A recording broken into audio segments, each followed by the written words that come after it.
Hey guys, in today's video we're going to be talking about short game.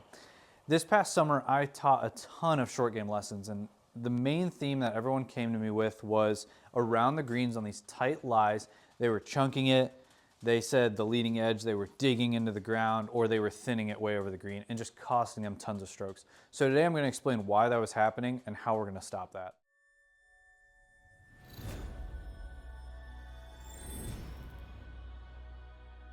Hey golfers, Christian Barta here. Whether it's lowering your scores, fixing that slice, or just making the game more fun again, my online lesson platform makes it easy to connect with me no matter where you are or what the weather's like. Whether you want personalized feedback through individual lessons or a subscription plan for ongoing coaching, I'm here to help guide you every step of that way. And the best part, you can learn at your own pace, on your own schedule, all from the comfort of your home. To make it even easier for you to get started, I'm offering 25% off your first individual lesson or 25% off your first month subscription. But this special offer is only available through the end of January. Just use the code BARTO25 when you sign up to claim your discount. It's the perfect way to kick off the new year and start building a better game. All right, guys, so we're just going to dive right in.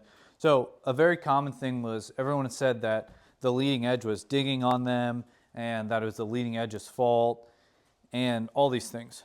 So I'm going to break some of those ideas now. So just because the leading edge is exposed does not necessarily mean the club is going to dig. It's not just on this one thing that's causing it to dig, right? So I could have somebody set up with the club way back in their stance, lean the shaft really far forward, and as long as we teach them to correctly move up and avoid the ground, they'll hit a great shot and their club will not dig. They won't even probably make a divot a lot of times. So just to get some things out of the air, around golf lately, there's been talk about, should you use the bounce? Should you use the leading edge? Should you hit way down on it? Should you hit a little up into it? So my thoughts on that, I think that everyone should probably know, if you want to be an elite short game player, you should probably know how to hit all those shots, right? Now, are there players that I've had them hit up a little bit on it and expose the bounce more, let's call it, right? Or have I had players that I have them go way down on it, right? And that's helped them out, right? I've had both, right? I will say, I've primarily seen if I get someone to hit a lot more down on the golf ball and properly teach them to control low point and arc depth, that they seem to be a little better when they hit down on it more. I have seen that, but I've also seen the other one. So this past year, I've taught players to go down a lot more and forward a lot more than I have, kind of hitting up on it. So today's video, we're going to talk mainly about that. So as we kind of slide into the shot here, so the problem when people talk about the leading edge digging is, so it's more their arc depth. So if you picture a giant circle around me, that giant circle could potentially bottom out at a few points. So one thing we're going to try to do, we're going to try to shrink that circle. So we're going to take it from way out here, we're going to shrink it, we're going to make it more of an oval, right? Or more of a V at the bottom, right? And the way we're going to do that is we're going to get much closer to the golf ball, right? I heard Joe Mayo explain, and I thought it was great. He says thumbs down. Joe Mayo, I heard him say thumbs down. So we're going to feel, and what that means is basically get the butt of the club to come up. You're going to feel like your thumbs are pointing more down. I thought that was great. So get your thumbs to point more down. We're going to get much closer to it. So this is going to maximize more of our vertical swing plane. It's going to get the club steeper into the golf ball. So now what we're going to have to do when we're in this situation, we have everything kind of telling us that we're going to stab this thing into the ground. So how do I avoid the ground? So one of the most common things I see when people do this, say I get them in this position and they still stab it. What happens is they take the club up. As they take the club down, when the club moves down, there's a few things that move down for them. Their shoulder drives down and their knee drive down. So even if I get them forward, if on the way down their knee and their shoulder drive down, they're going to bottom out way early. So we have to teach them to avoid the ground and move up as much as we can. So the idea is that the triggers I'm going to give you, I'm going to try to get you to get very close to it. As you swing the club back, I actually want you to feel like you might even move up a little bit. So I'm going to swing the club back, I might move up. As the club comes down, there's going to be a moment where we drop a little bit. So there's going to be a moment where I come down a little bit, but I then need to teach myself to move up and avoid the ground, all right? So the way I want you to think about that is go up, and as the club comes down, I just want you from your knees to just think, I'm going to stand up a little bit. So I'm going to go up, and then I'm going to have my knees extend a little bit, move up, and send the club down to the ground. You will, on video, potentially move down a little bit, but the idea is you'd spring back up. So if you watch some of the best chippers in the game, right? Jordan Spieth's a great example. As he's coming down into impact, he's actually moving up and away from the ground to avoid the ground.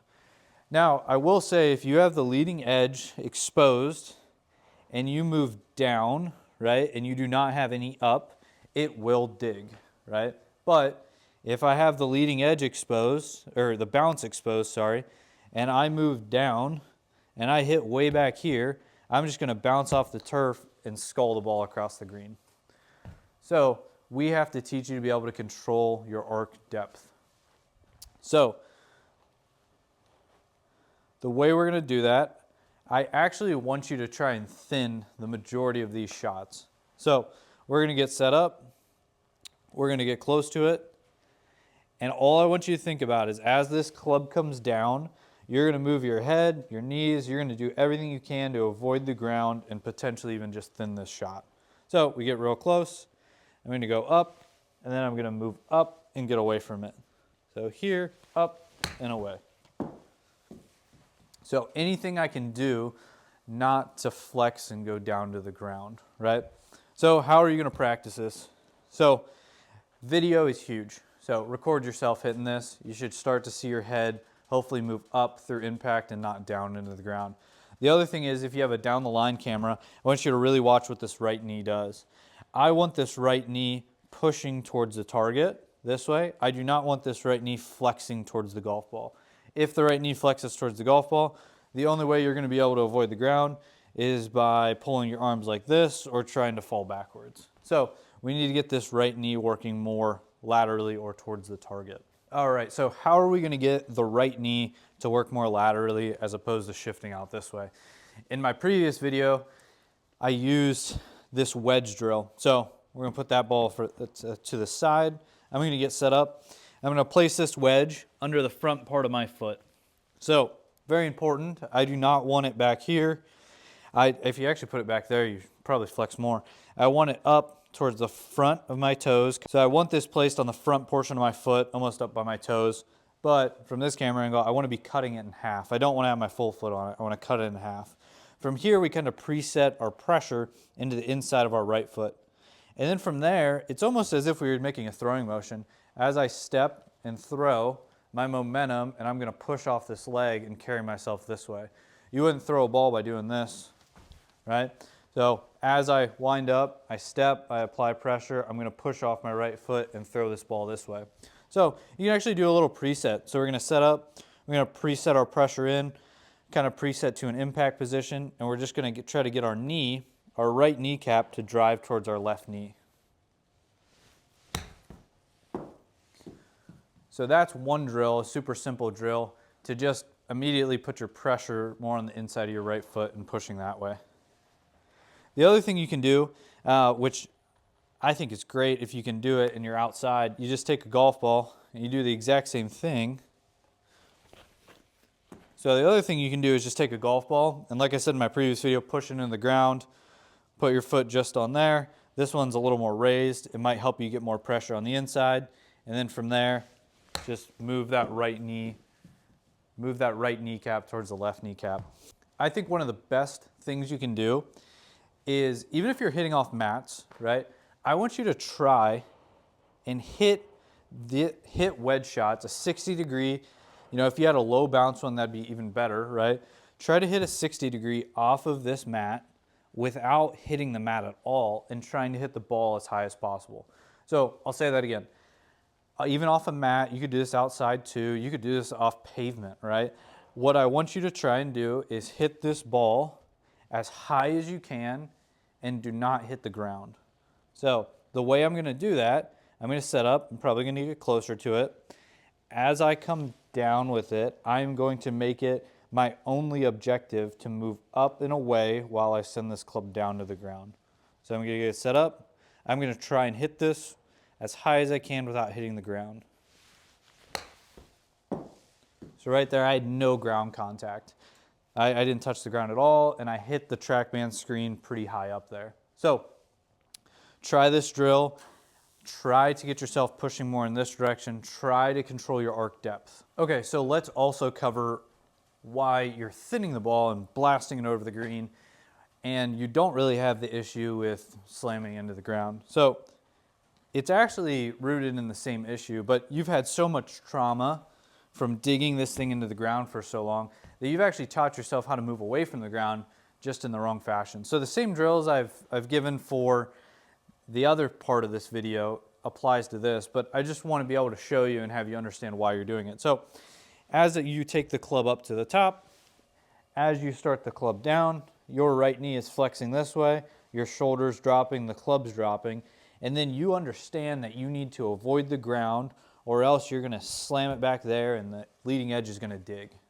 So what you do, it gets here, you flex down, shoulder drops down. You do basically one of two things or a combination. You either from your hip hinge move way up and keep your arms extended, or the more common one we see is you just take your arms, your left arm, and you go like this to avoid the ground. So then you get down here, flex down, and you go like that. And then if you watched yourself on video, you'd look like this at impact, right? So you're pushing incorrectly and you're avoiding the ground incorrectly. So I do want, your arms fairly straight, right? There could be a little bend potentially, but we don't want to get like into this. So check out the other part of the video on how to push and properly avoid the ground as opposed to doing this. So I hope in this video you at least understand why you started digging when you didn't want to, right? And why you potentially were sculling the ball. So try these drills. Try to get your right knee pushing up more as opposed to flexing out. And try what I said, try to hit some golf balls off the ground without making any ground contact.